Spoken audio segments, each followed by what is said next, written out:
Me? I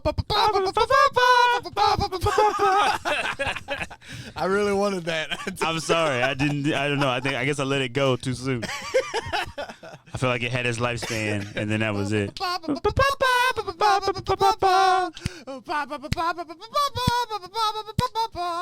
What is up, everybody? Welcome to the Zero Cred Podcast. I am Brian. I am Warren. And in this special episode, we are going to be talking about WWE Extreme Rules pay-per-view. We just got through watching it. Just finished. Yes. It was very long. It's fresh right now. And it was very long.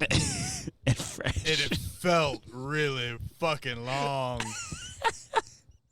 We're going to be giving our thoughts and opinions and criticisms on all of the matches. We're just I would say the only thing extreme about the pay-per-view was that it was extremely long. It almost killed me. So yes, it was extreme. I almost died watching it of fucking boredom. Of extreme boredom? Extreme boredom. Oh, there's going to be so many extremes in this. It's going to be extremely frustrating to talk about this.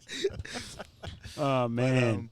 We do have we got the card pulled up on the computer, and we're just going to go down and we're going to talk about the match, the matches from beginning to the end. We missed a couple at the beginning. One of them was scheduled 2 hours before the thing even started, and that's the Intercontinental Championship between Nakamura and Balor, Shinsuke Nakamura and Finn Balor.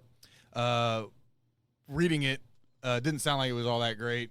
Shinsuke actually defeated Finn Balor to win the Intercontinental Championship, and like I said, that was scheduled like 2 hours before the. Yeah, it was on the kickoff show. Yeah, but it could have been on the show. It would have been a better match than some of what we had. Yeah, sure. well, like that's what I don't understand when they do that. Like they put stuff like that on the pre-show. Yeah. And then they have just like regular matches on the show that don't mean anything. Right, like the Dolph Ziggler match. Yeah, that could have been on the kickoff. We'll get to. But I guess they wanted that to be on the show so people could see it. Because not everybody watches the kickoff show. That's true. Us. Yeah, that's true. Well, I watched the second part of it.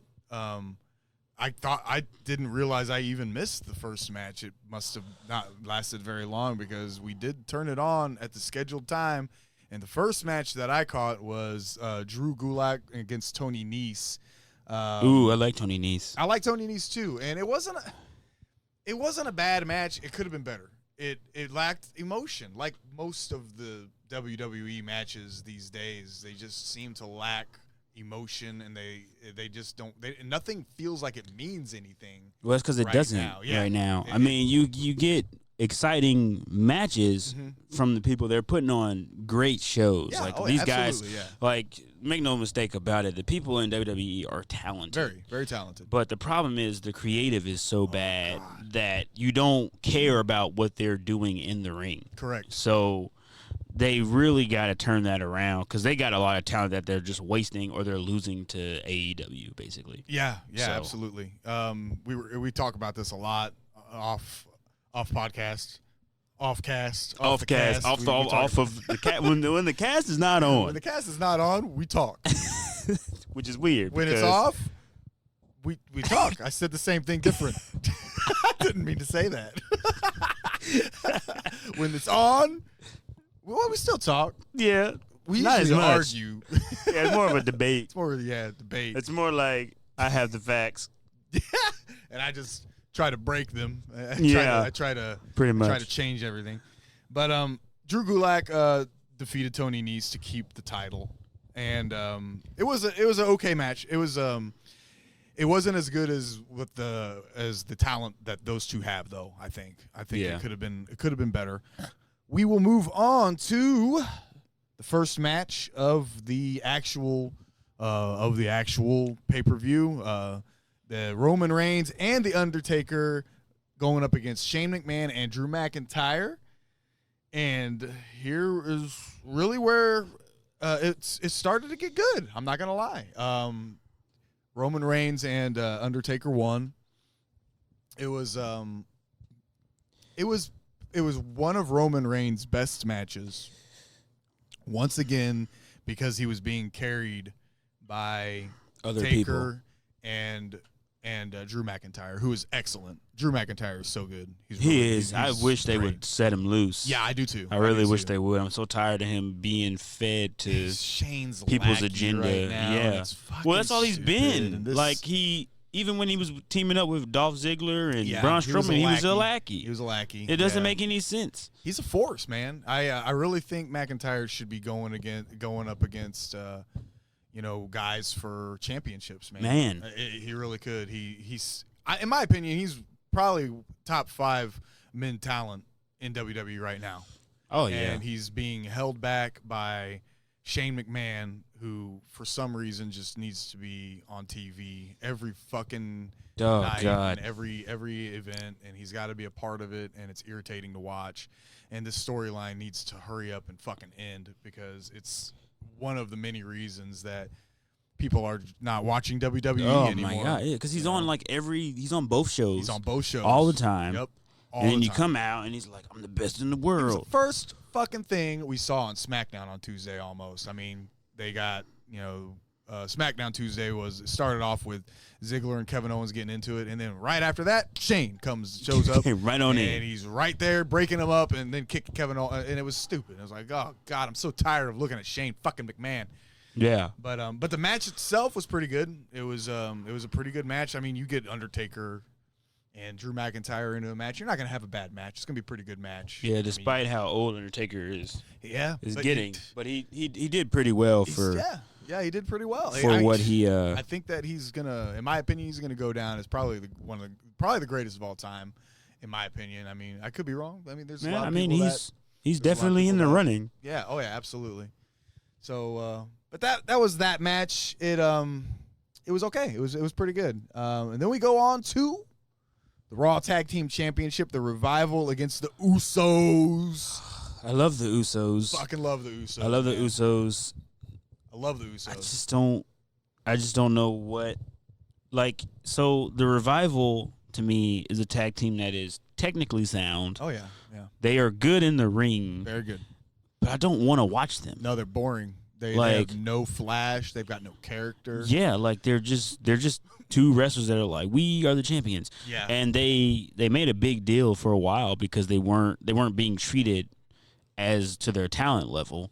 So, they were like threatening to leave and stuff. And so then just let them go. And so then what I feel like is WWE gave them the titles initially to just shut them up, so that they would stop complaining, because then they just never did anything. Yeah. And then every time they did come out, they always got jobbers' interests, which is where they're like, oh, this tag team title match is next. And then they come out during the commercial break, and you come back, and they're just in the ring. Yeah, they got that all the time as the champions. And it's like, what is happening? And so then finally now they've regained the titles, and they kind of have a storyline where they're teaming up with Shane. They're kind of higher class. So that adds a little bit of character to their wrestling talent, but I still don't care. No, I don't care. I'm not interested in any storyline that they are a part of. Yeah, which is not very much, because most of these storylines are crammed together in 3 weeks, because they got to do it from pay-per-view to pay-per-view, because there's so fucking many of them. Yeah, back in the day, they only used to do like 4 of these a year. You know, it was like one a month. Right. Yeah. Well, not even that. It was like one every 4 months. Back when it was just like all the big ones it was just pretty much WrestleMania, SummerSlam, the Royal Rumble, and if I can remember. I mean, yeah. So then they started kind of integrating stuff like King of the Ring, right? Yeah, Backlash, and all that stuff. But still, it was like it only got as bad as like possibly like one a month. Yeah. And now it's like there's one every 3 or 4 weeks, which is about once a month still. But it seems like there's a pay-per-view all the time. Yeah, it feels like it. There's just so many of them. It's like, holy cow. But the match itself, it was a good match. Yeah, you're always gonna get a good match. With that talent in the ring, you're gonna get a good match. The Usos are great. They're charismatic. I love watching them. I care about them. But then you have the Revival, which they're very forgettable to me. They have no character. But they are. You said it earlier. Technically, they're very sound. They're very good in the ring. So you did get a good show at least. But the Revival did win. They won. They beat the Usos to retain the championship, which is fine. I mean, it was still a good, entertaining match. Right. Now we're going to get to one of my favorite matches of the night. Aleister Black against Cesaro. They'd been building up this for a little while of Aleister Black, asking somebody to pick a fight with him. Which is so weird. And it's weird, but I like the way they built it up. I just think it's weird that you have the character of Aleister Black waiting for someone to come fight him. Yeah, exactly. What? It was an interesting way to build up his character, but I think it worked. I liked it. I didn't dislike it at all. Actually, I really enjoyed it. He's good on the mic. He's got charisma. He's got character. Oh yeah. He's talented as hell. Oh yeah. I wanted him to fight Bray Wyatt. I thought that's that what they were setting really cool. up. Yeah, that would have been really cool. I wanted him to fight Randy Orton myself. I really thought that would have been great. Good. That would have been great too.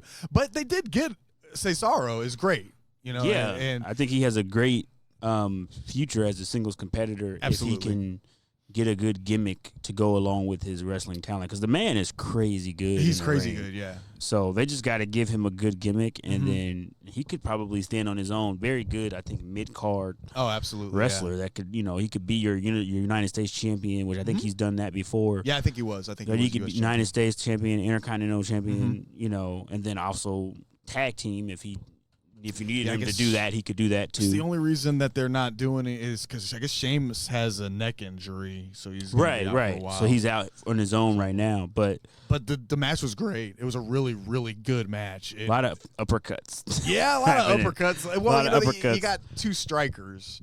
Because Aleister Black is a striker, and Cesaro. Well, Cesaro, he's just very well rounded. He can really do everything. He's a cyborg. Yeah, from the Swiss. Yeah, I didn't know he was Swiss for the longest time. His name is Cesaro. But I know I don't know why I don't pay attention to what he looks like. I don't know. I'm just weird, I guess. But I'm stupid. Maybe I don't watch it close enough. Realized he was Swiss. I didn't realize he was Swiss. I don't know why do they keep calling him the Swiss cyborg? I don't understand. I'm so dumb sometimes. They are really trying to sell this character. Yeah. I'm so stupid. But it was a damn good match. It was awesome. It was, in my opinion, it was one of the best matches of the night, easily. Yeah, that black mass he hit would look real. Legit. I was like, oh Lord. Legit, man. Like Cesaro was like, I am not selling this. I am out. Give me a paramedics right now. Yeah. Then we have the back we'll talk about this. The backstage gift exchange. R-Truth and Carmella searching for. I'm reading it off of CBSSports.com. They didn't know that until you told them. Great job, Brian. Yeah, I know. But I got to give credit where it's due. Give credit to the artist. With R-Truth and Carmella searching for Drake Maverick, Bliss was shown giving Cross one of her T-shirts as a gift. The Street Profits were shown in the background mocking, being touched by the moment, and then asked the ladies where the party at after Bliss becomes champion. Bliss corrected them that she and Cross would be co-champions, which led to the Profits to laugh hysterically at the notion. Cross yelled at them before they hit the ring. Now, that was funny to watch because I love the Street Profits. Oh my gosh, They're so funny. They're really good. They got a lot of charisma. I can't wait till they kind of get brought up to the. I don't know if I want them to get brought up because everybody that gets it seems like everyone that gets brought up is. It's just they take away from what they've built down in NXT. And you're right because when is the last time E3's done anything of note at all? He got beat up by Seth Rollins. Yeah. That's it. And E3 was great. He was great in NXT. And he was great because he came from TNA. He was a champion over at TNA. Yeah. And he did really good in NXT, and then they brought him up to WWE, and he has done nothing. He got to wrestle Dean Ambrose once, and I think he got his ass beat by Ambrose. No, I'm trying to remember. Did he win? I can't remember. It doesn't matter. I don't remember. It doesn't matter because they did fucking nothing afterwards. And you're right. They do that with a lot of the NXT talent that they bring up. But I do like the Street Profits. They're funny as hell. Which brings us, as we segue into the SmackDown Women's Championship, Bayley against Nikki Cross and Alexa Bliss. And I called this wrong.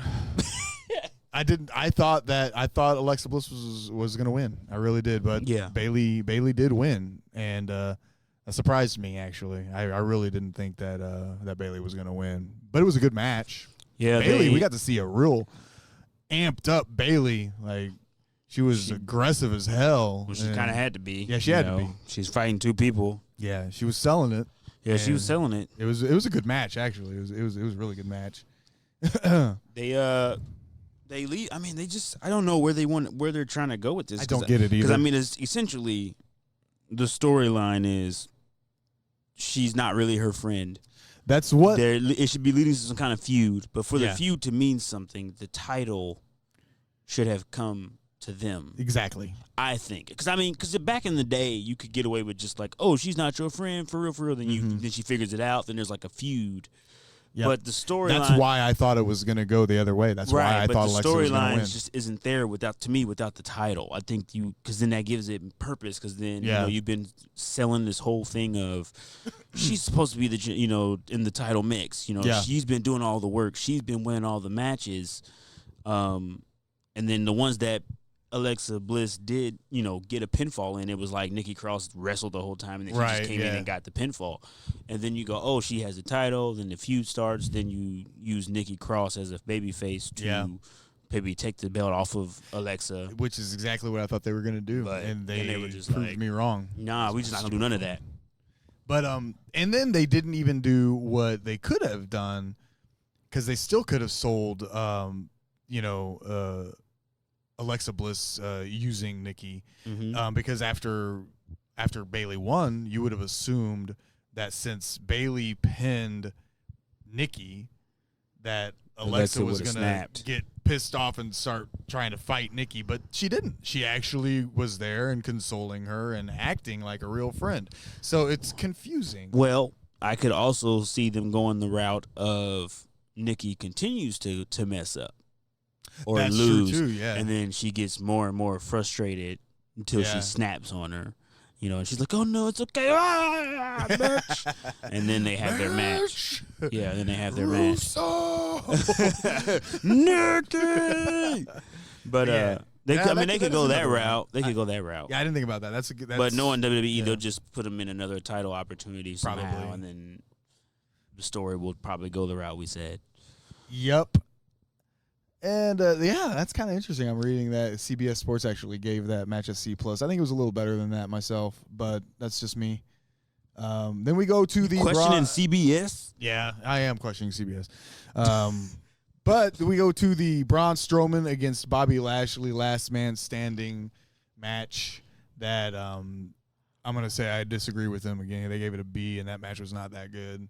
Oh, okay. Yeah, I was gonna say. I was like, bro, you giving it an A? Like, what is wrong with you? I mean, it had its entertaining moments, but like every last man standing match, it seems there's always that area. So it always happens the same, man. They always end up fighting out in the crowd, and they go out and then they fight in the concession stands, and then they throw somebody over a fake fucking merch booth that's just painfully fake, and then they take them out, and then they fight, and then they throw them onto a painfully fake setup obvious area that you need to throw somebody onto. May as well put a fucking bullseye on this big ass thing. Throw dude here to win. Right. And I honestly, I'm getting tired of that. I really am. Yeah, it's old. It's stuff played out. This pay-per-view was called Extreme Rules. And it was like just half of the show was just matches. Yeah. Like the last man standing was like nothing happened. No, not really. There was no. I mean, there was like one chair, I think, in this last man standing match. Like there was nothing. Like no tables. Like we saw 2 people get put through a table tonight. And it wasn't in the and it wasn't in the last man standing. No, match. it was. And so it's like, what is going on? This is the one time of the year that you, as a company, who is targeting children, so to speak, is allowed to get extreme. You have your pay-per-view is called Extreme. Where are the chairs? Where are the kendos? I know we see it at the end, but laid at the fucking end in the last match. Yeah. But like, what are we doing? Where is the Hell in a Cell matches? Where are the cage matches? Where are the First Blood matches? Yeah. Like, I know they don't do blood anymore, but they did tonight on accident. But like, where are these extreme matches that we used to have back in the day? I don't understand. It's definitely it's a sign, and it's a reason also that WWE is really starting to lose their edge, man. And I mean, I understand too, when you think of it in running a business stance, you want to protect your business, you want to protect your investment, so you want to eliminate some of the taboo things that they had done in the past, like when guys were throwing women through tables. tables God, and shit like so that. good. It was it was a blast to watch. But I get where they're coming from, is they don't want to promote things like domestic violence and things like that. Right. I get that. Neither do we. And we're not promoting that We're by not any doing means, but I'm not gonna say but. And why did I say but just now? And here's what I'm saying. But you got to balance that with what you can do. Right. I mean, they have a pay-per-view called Extreme Rules, and before the pay-per-view started, big old huge PG pops up right before it, and I was just like, right when I saw that, I was just like, oh God, this is gonna be nasty, bad, and I was right. there was no extreme rules, I mean, it was very tame, and very tame rules. And I get that you don't want to see a dude throw a woman through a table, but why not have a woman throw a woman through a table, or a woman throw a dude through a table? Or a woman throw a dude through a table, yeah. Yeah, or a dude throw a dude through a table. Dude throw a dude through a table. I can't speak. Or somebody throw a table through a table. I don't think anyone's ever done that. No. Yeah, no, that's new. That's super fresh. So, but yeah, they just didn't. They didn't push themselves, man. They really don't. didn't. They don't push themselves. They really don't push the limits at all because of the rating that they have. Yeah, they want everybody to be able to watch. They knew that kids were watching. I get it. But at the same time, come on, man. We have got to go back to the era of television where you made the product that you wanted to make and you put the rating that is required, and then parents decide if they want to let their kids watch what parents need or to start doing their jobs, man. I really miss the Attitude Era. I really miss the days of the Attitude Era. That was WWE's probably their finest era of wrestling. The quality was amazing. It was everything was entertaining as hell. Everything had emotion to it.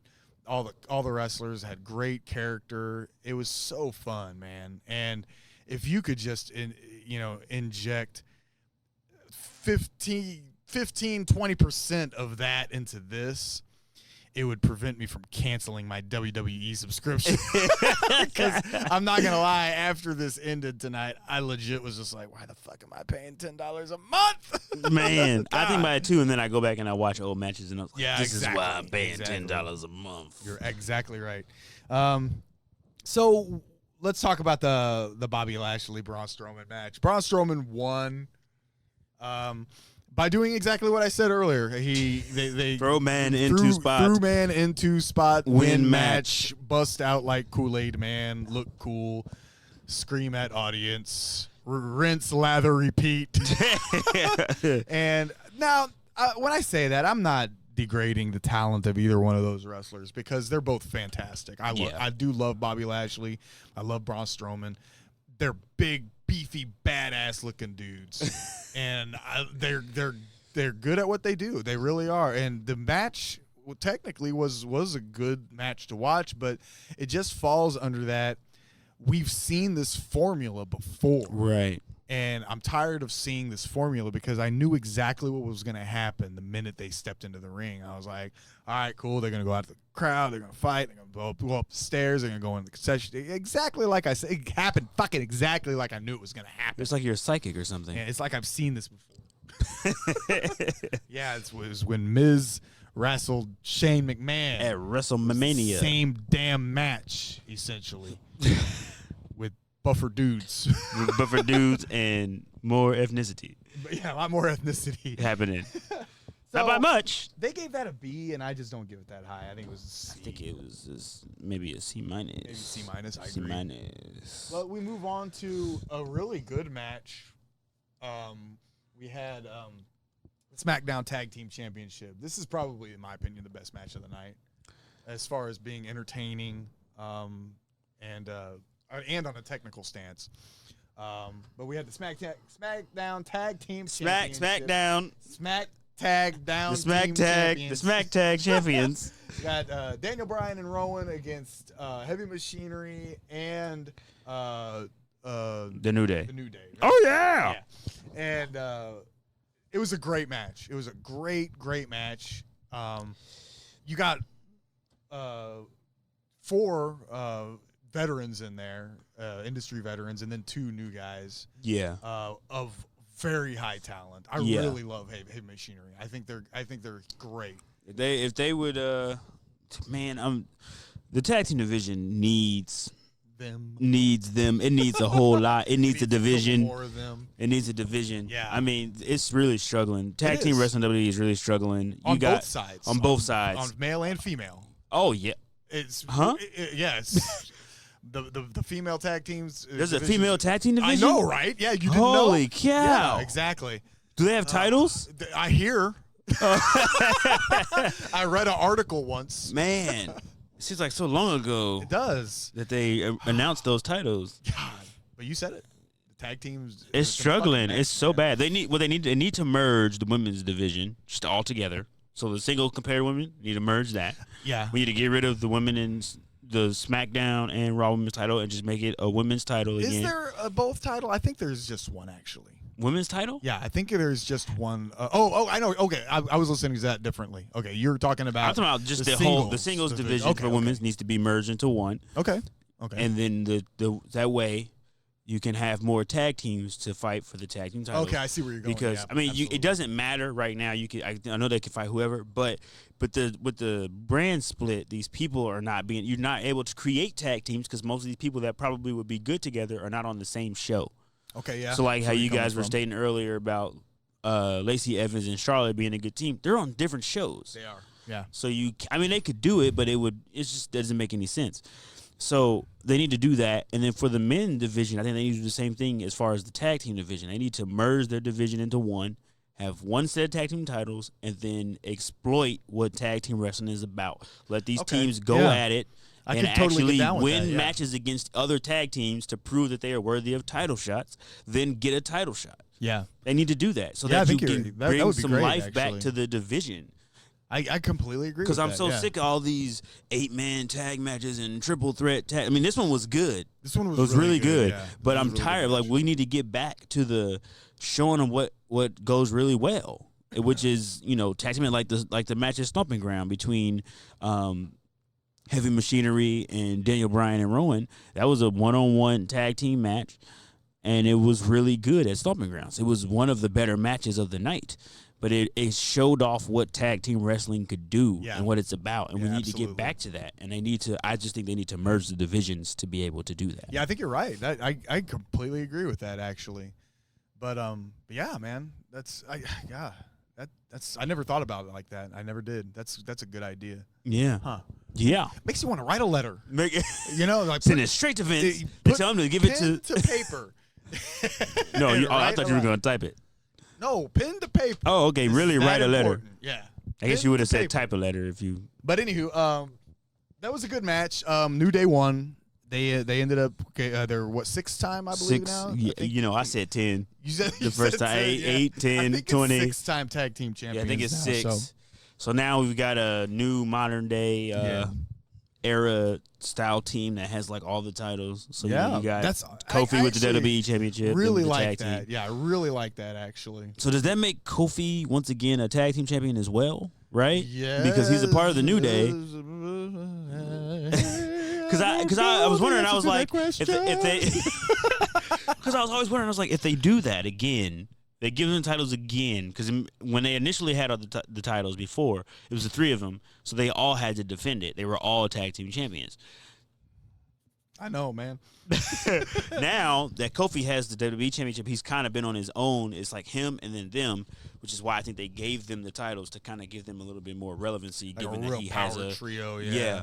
Okay. So I wonder if he's going to be considered a tag champ, and is he going to have to take double duty or not? I don't know. That's I will say that is a promising thing that creative could work with. Yeah. And now that we have Paul Heyman and Eric Bischoff kind of heading creative, then that'll give them something to pull from, and maybe that's why they did that. Yeah, because I can see them doing something where he's at pay-per-view, and they make a move where he has to be the one that defends in a tag title match, but he has a WWE title match later that night. Yep. And so then they're like, is he gonna win? Because Are we talking about injecting a little bit of drama in the WWE? Oh my God. It's sacrilege. Oh my God. Sacrilege. My God, Watson. What have we done? Wow. But yeah, like, I mean, there's just so many things you could do, you know, Yeah. or like they lose the tag titles because Kofi, you know, has to defend it, and then they're like, hey man, what are you doing? Like, just because you have the title doesn't mean you don't have to work as a team anymore. Like, you're not focused anymore. Right. Ever since you won that title, you've not been the same. Heel turn, boom. Oh shit. They turn on Kofi. Now they're a bad tag team. Oh shit. Or whatever the case call may them be. The old day. They The newer day. The newer day. The old days. The fuck you days. Damn. Okay. Hey. Well, motherfuck you. Yes, I said it. Same music, just yeah. They come out to some. Okay, let's move on. We got Paul Heyman came out, made a declaration after New Day won. He came out and said that that Brock Lesnar was going to be cashing in his Money in the Bank contract. I don't know why he did that. You don't know why he did that, or you do know why? I don't. I think it took away from him cashing in because we were like, they did the whole thing of like, he's lied before, but I was like, he's gonna do it. Of course. Yeah. So it's like I don't think he should have done this. I think he should have. Yeah. I think they were trying to more so give him a moment because they were in Philadelphia, ECW. That's probably exactly why they did that. Yeah, so. I think they give him a moment, but he shouldn't have done it because I think it took away from the end of the show. But I agree. Then we have the next match was the United States Championship, AJ Styles against Ricochet. This was another really, really good match. WWE, they added that to his entrance once he got called up. That didn't used to be in his entrance. Oh, really? Yeah. The little I didn't know. Yeah, that was not. The music just used to just come on. He would come out. So they have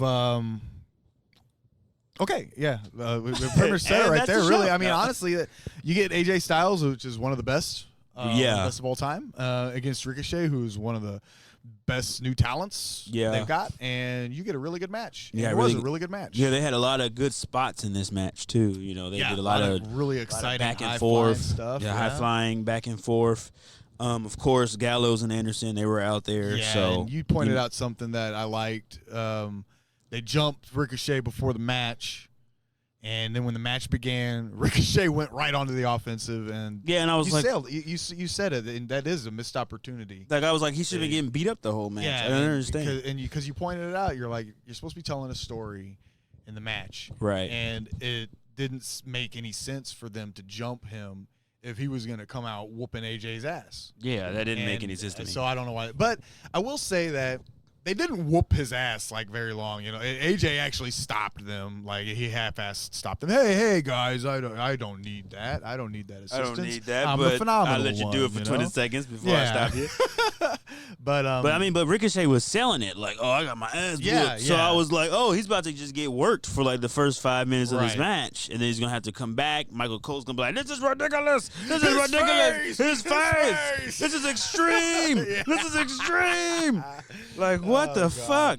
But they didn't do that. But either way, I think they were like, these guys are, you know, two of the top competitors in the industry, so they just wanted to have them go at it. And it was a great match. That and I said I was kidding when I was like, it was a big deal, you know. But AJ Styles won, so he's the U.S. champion now. Yeah, and it kind of sucks. Because Ricochet didn't have the title for that long. Yeah, he didn't have the title very long. But I mean, from one pay-per-view to the other, and I don't even think he won it at a pay-per-view. I think he won it at Raw. No, he won it at pay-per-view. He won it at Stomping Grounds. He won it at Stomping Grounds? He beat Samoa Joe at Stomping Grounds. Okay. Yeah. So he won it at pay-per-view, and then he held it to the next pay-per-view. I remember now. Yeah, you're right. So he had it for like 3 or 4 weeks, and then he took it. Yeah.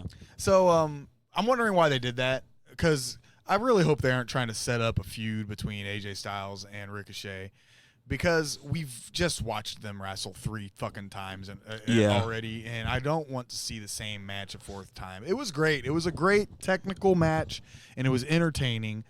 But are we just gonna watch Ricochet and AJ Styles wrestle back for and the forth next fucking 6 months or something? Right. I mean, well, because it sounded like at the end, AJ was like, all on my own, like saying he did it all by himself. Okay. So I'm thinking, they're going to be like, he did it by himself. Anderson and Gallows are either going to throw it in his face or they're going to be like, yeah, man, it was all you. It was all you. And then Ricochet's going to be like, bruh, they interfered. You only won because they interfered. I had you beat. And he's like, what are you talking about? And then he's going to show him the footage. And then maybe AJ gets mad, and then they break up the club again, and he turns on them, and then they have to do like a tag team thing. Mm-hmm. But I don't know. I guess it's cloudy. Yeah, I don't really get why they took the belt off where of him, they're going, and that's a sign of bad creative. Yeah, because it's like either it's too predictable, or you're like, what the fuck are we doing? Exactly. And I don't like what the fuck. I would almost prefer predictable. Yeah. I mean, I don't mind being surprised. I like what the fuck if it's like some crazy shit happens and I'm like, what the fuck? Right, exactly. Like, but when you're just really straining to see the finish line, it's really disheartening to keep watching, Man, it's rough. But thankfully, great match. And then it led into this pile of shit. Kevin Owens against Dolph Ziggler.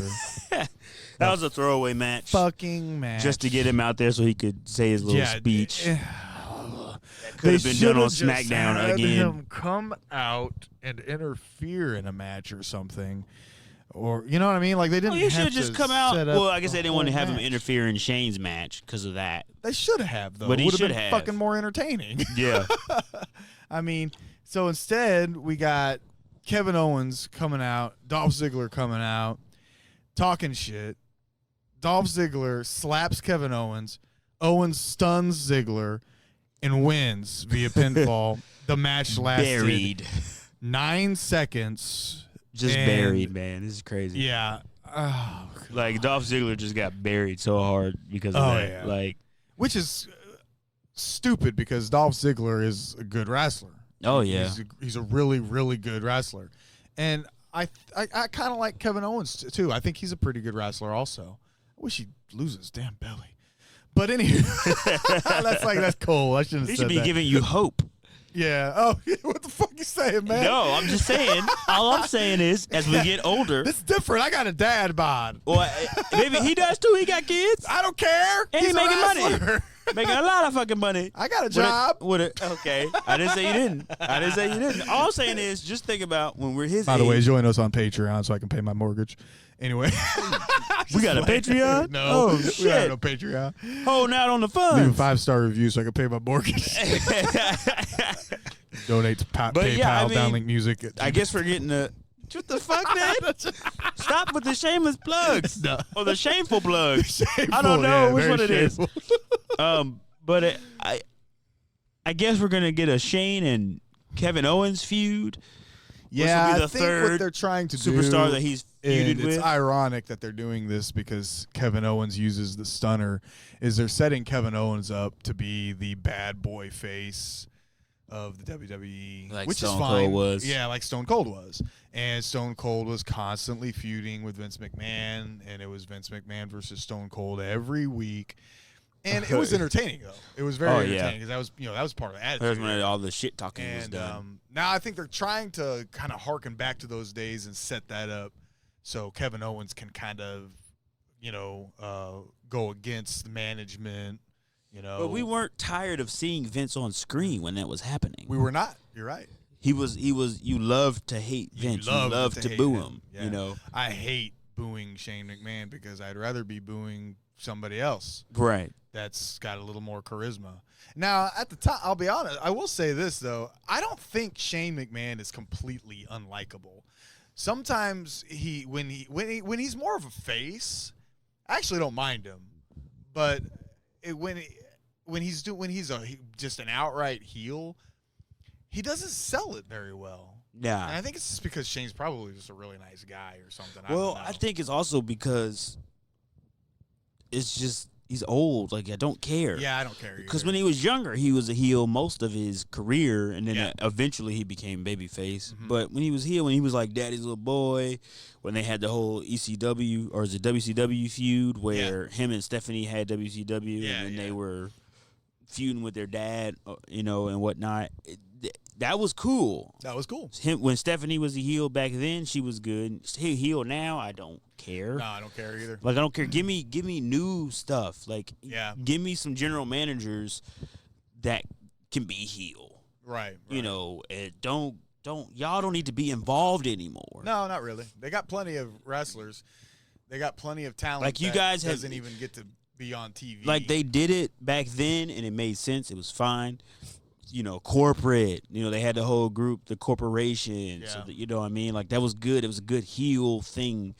But now it's like you guys need to just be behind the scenes and then let the stories tell themselves. You don't need to be involved. You could have put anybody else in that role to be the best in the world, and then ran this storyline, and I would enjoy it more than I do now. Yeah, I'm right there with you. So we'll move on from that turd of a match to Kofi Kingston against Samoa Joe for the WWE Championship. It was okay. It was okay. It was okay. It was a good match. You got what you were probably going to get out of the match. Probably could have had some more bigger spots there. I think this match would have benefited from being an Extreme Rules match. Yeah, I think you're right. Because, it was just a regular match. Yeah, it was just a regular match. You got your regular spots that you would get from Samoa Joe or Kofi Kingston. Yep. I think they needed a bigger stipulation. It had a bit of an abrupt ending. Yeah, it was just like, okay, we got to end it. And I think that's probably why the match wasn't better than what it could have been also. That also helped kind of hurt the match I think if you're going to try to build Kofi up the way I feel like they're trying to, because they're having him beat all these tough opponents,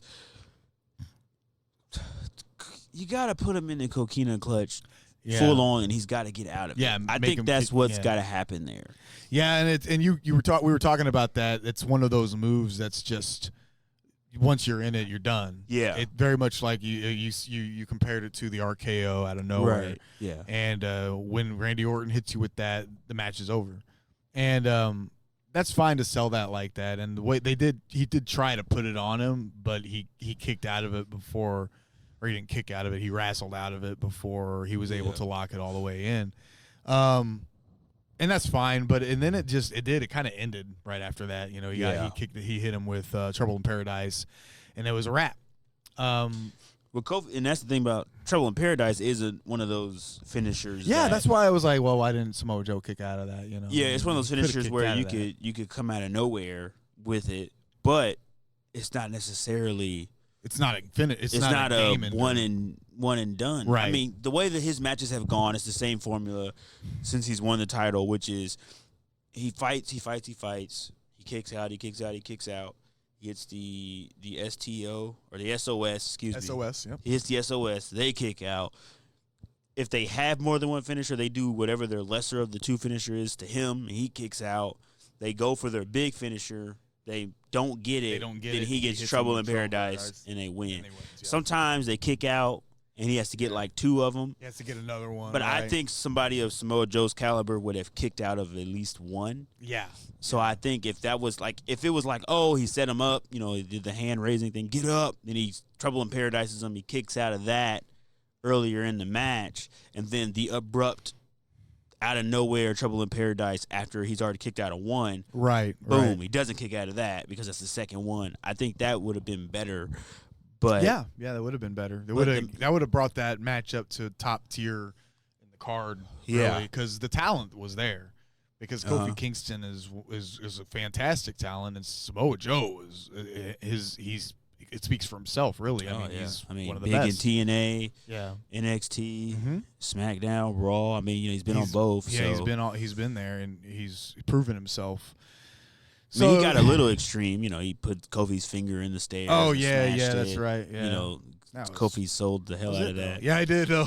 He was like, "Oh my God, his face!" And they did this whole thing with the middle finger, and they blurred it out. I don't even think he put it up this time. Did you see the angle? It was kind of like behind his head. I didn't even see the finger go up. I think it did. I think they may have blurred it out. because I knew he was going to do it because it was time. All right, well, and here we go with this was the last one. I'm actually going to refresh this to see if it changes that real quick because, I mean, we already know what happened, but they didn't on this page. So here we go. It moves on to the Universal and Raw Women's Championship. Seth Rollins and Becky Lynch against Baron Corbin and Lacey Evans. And this was a solid match. It was solid. It wasn't the best match of the night, but it was very solid. And go on, Yondu. Go on. Go with mommy. Sorry, my dog, guys. He was like, I thought it was great. Yeah, I don't know. You know what you're talking about, Daddy. But yeah, man, it was a solid match. It wasn't the best match of the night. I don't know what necessarily. I'd have to think about it really before I give you my opinion of the best match of the night. But it was solid as hell. Seth Rollins and Becky Lynch showed a lot of aggression. This is really where the Extreme Rules pay-per-view started. Yeah, and ended. Yeah. Oh, God. Because we saw lots of chairs, lots of tables, lots of kendo sticks. Lots of Seth on Lacey's booty cheeks. Lots of Seth on Lacey's booty cheeks. She came out with her typical outfits that she always wears. She always has different colored ones and stuff. And she came out when she got in the ring. She bent over and the cameraman zoomed in on her booty. And an S-E on one cheek and a T-H on the other. It says Seth on Lacey Evans' butt. And she was really trying to play the mind games, and get into their head and whatnot. And they're all four pretty good wrestlers, pretty good in the ring. I don't think either two of the challengers are ready for this spot. Absolutely not. I think one day they will be, but I don't think Lacey or Baron Corbin are ready to be main eventers yet. I think Lacey is closer than Baron, though. That's sad because he's been in longer. I know. I knew. Yeah, Baron's been around. And I really want to pull for Baron, much for the same reason you do, because he's from Kansas City, where we live. We need a win out here. I mean, Randy Orton's from St. Louis, but still. Yeah. That don't count. It's not Kansas City. Yeah, it's not Kansas City. But I really want to love Baron Corbin, but I can't. I just think he fucking sucks on the.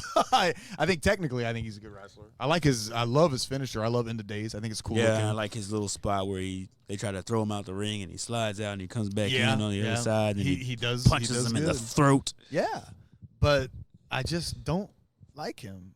And I like what you said earlier when you were talking about what JR said about him, that he has go away heat and not. What did you call it? What did he say? He said he has. Oh, well, it was JD from JD, NY 206. Shout out to him. I love his work. But he was saying that Baron Corbin has go away heat, right? Not heel heat. Right. So heel heat is like, I love to hate this guy. Yeah, like he's a bad guy. He's good at being a bad guy. The things you're doing make me dislike you. The character. Right, exactly. Not you, the person. Right. Go away heat is like, I don't like any of the shit you're doing. Get off the screen. Exactly. That's the heat that he has. And who said that again? JD from NY 206. Okay. I agree with that. I love that. That nailed it. Because that's the way I feel about Baron Corbin. I don't like hating him. I hate hating him. He's a terrible heel. He doesn't look good in the ring because I hate his fucking attire, and he apparently wears that because he knows people hate it. But see, that makes for a good heel. But that doesn't everything portray else that he sells counteracts all of that. Yeah, like none of that. Like, see, I know that is true because when everybody was saying that he was going to be the person that wrestled Kurt Angle in his last match, everybody hated it, and they were like, get somebody else, redo it, like reset it up. And he was on Twitter like, I know you guys don't want it. That's why it's going to be great because I'm like, that's good heel. That is. But the problem is they don't like you. Yeah. So that's not actually good. But the way you react to it is very heel-like and a very good character, but they don't like you. So that's the biggest problem. That's the problem, exactly. it's hard to be a good heel, and you know, when you can do it, it's something that's amazing. I mean, like Triple H, he was a great heel. Yeah, The Rock's career didn't take off until he became a heel. The Rock's career didn't take off until he became a heel. He was a fucking great heel. Oh man, and he was a great babyface too. Yes, I mean Stone Cold's done both. Stone Cold's done both. Yeah, Shawn Michaels. Yep. Daniel Bryan's. Yeah, I think I will say I will cut some slack to the heels in this PG era because it's hard to be a heel when you can't push the envelope, when you can't cross the line. So it could be possible that I'm unfairly judging Baron Corbin. No, no, not at all. He's got talent. Oh, very much. I agree. No, he's not. No. Really is talented. I think that he's technically a very sound wrestler. I just don't like his character. Yeah. I mean, certain people I think just are better as heels. Like I think Roman Reigns would be a really good heel. Just the way he looks, the way he carries himself, his demeanor, the way he I guess portrays his character as like the guy that doesn't care about nothing. Yeah. Like I'm gonna go out here, I'm gonna do me. Like that's heel. The way he is. Yeah. I heel. Agree. Yeah. His music is even heel. Yeah. Like a bum bum. Boo! It's great. I mean, people already do it. Yeah, like for different reasons. So just make them a heel. Then they'll be mad, but they'll be happy to be mad. Yeah, probably. But you know, I don't think that they have enough leeway. I mean, Lacey Evans, I think also kind of has go away heat. I don't think people think she's that good. See, I'll disagree. In my opinion, I actually really like hating her. I do. I think Lacey Evans is. I think she's pretty good at it. I know that. But that's just me, you know. I know that everybody has their thing. I just know that it has been stated. There was definitely a point in time initially that people were wanting her to be the women's champion, but I know there's also a lot of people that don't think she's very good. Yeah, you're right. There is. But that's the same thing like with Braun Strowman. Like for a long time, people wanted him to be Universal Champion, and now his career is kind of like it's really weird. It's in a really weird position. Spot right now. It is. It's in a really weird spot.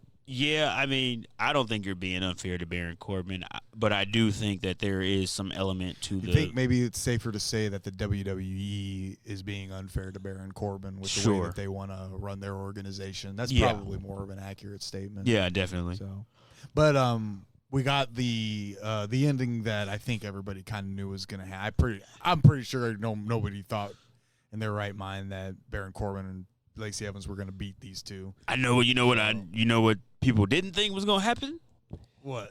That Baron Corbin was going to hit Becky Lynch with the end of days. That really brought a huge smile. Tear to my eye. I cried such tears of joy. It was great because it made me think of the Dudley Boys. Oh, throwing them women to the table.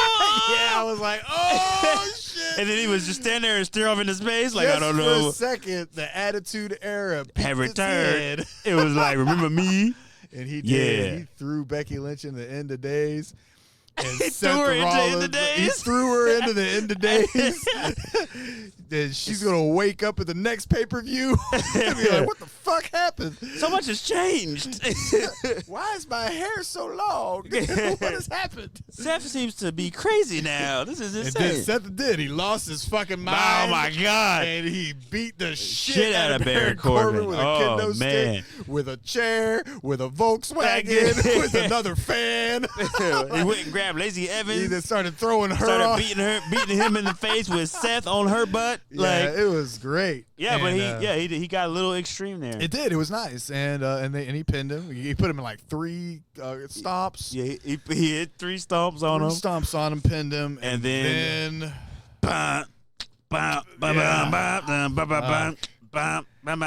you don't want to be the champ. Dumbass fucking Brock Lesnar came. Oh my god, the champ that nobody wants. All over everything. I hate. I just want to walk away from this conversation. I don't even want to talk about it. Like I don't even want to talk about how stupid this reign is going to be. Yeah.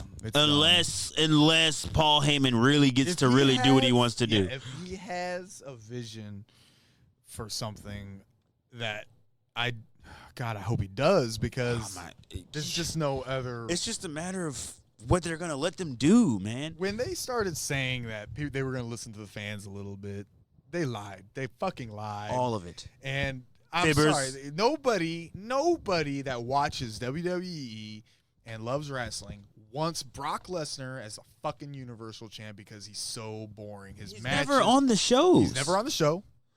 Like his matches are boring, predictable. He doesn't wrestle. He doesn't wrestle. All he does is he doesn't even wrestle on the pay-per-views. Like he doesn't wrestle on Raw. No. He doesn't wrestle on the pay-per-views. It's just suplex, F5, suplex, F5, suplex, Yeah, suplex, it's the most suplex. boring shit. It's I hate stupid. it.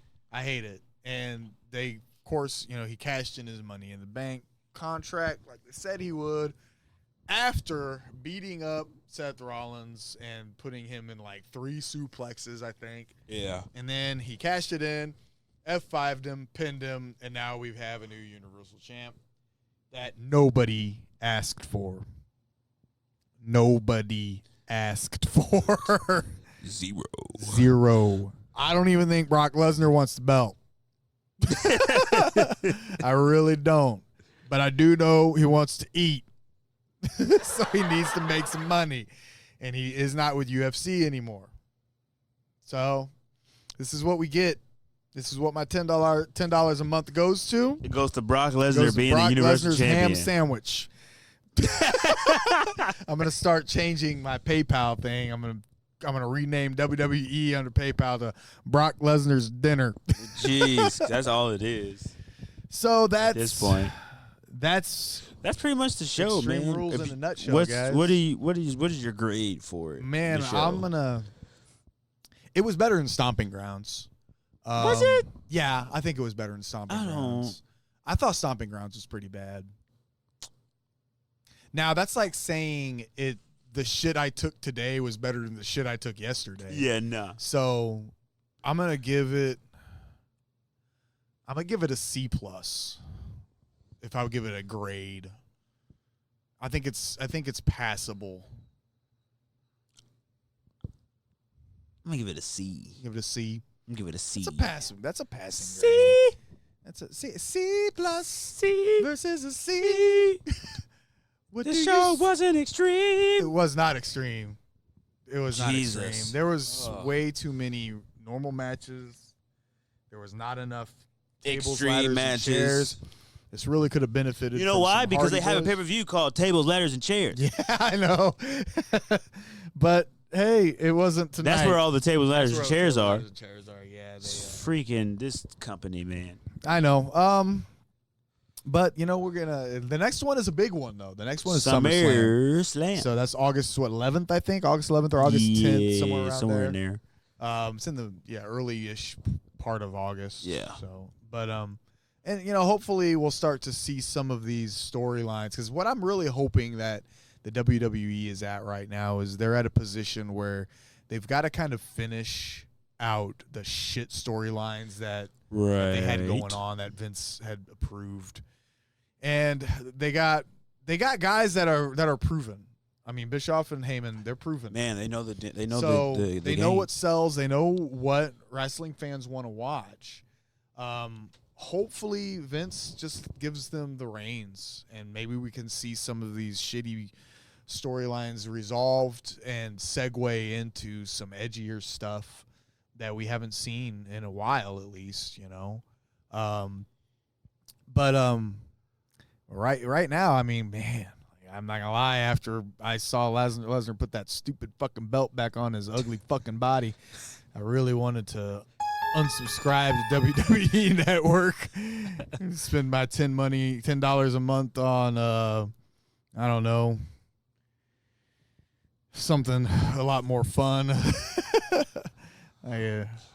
PlayStation Network. I can start playing WWE 2K20 or 19, whichever one the newest one out is. But yeah, man, that's it. That's pretty much it. That's pretty much it, guys. Let us know what you think. Hit us up on Facebook at Zero Cred Podcast. Hit us up on Twitter at ZC_podcast, and share your thoughts and opinions with us regarding the WWE Extreme Rules pay-per-view. And think that pretty much wraps it up, unless you got anything you want to say. No, I do not. All right, guys, we will catch you on the next one. Thank you. Later.